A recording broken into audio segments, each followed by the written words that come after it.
Well, it's about the future facing us, and I've called it extreme events because though that's the forecast for the rest of the century, that there will be a succession of extreme events. Four Horsemen of the Apocalypse was the title of one of the lectures I heard last year.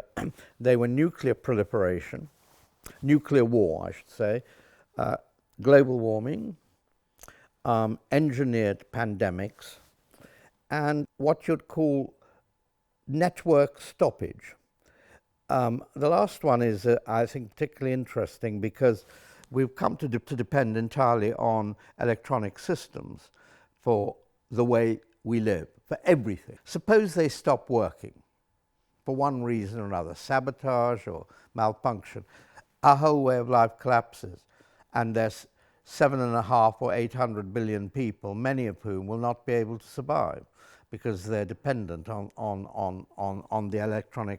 the electronic supply chain. And the interesting thing is, these aren't just way out sort of pessimistic or apocalyptic conjectures.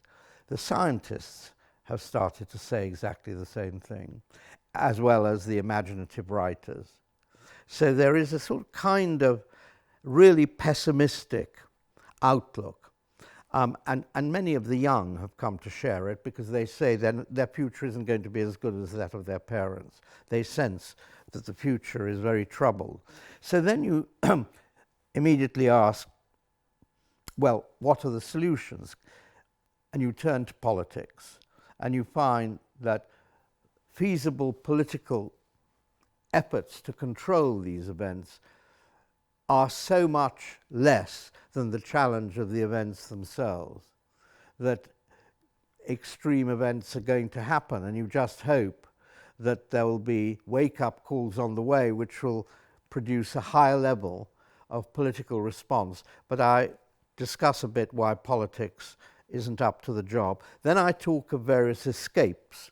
The people have always tried to escape from intolerable events, and I talk about three escapes: archaic escapes, going back to an earlier way of life; sexual escapes, which is the romantic kind of hippie ideal; and monastic escapes, going into monasteries, getting out of the normal world as it is, and trying to forge communities that are as little connected with the actual world as possible. And then I end up by simply saying, well, if we think we're thought leaders in any way, we have to just prepare the ground for a reseeding and reorganization of life in the light of a number of these extreme events.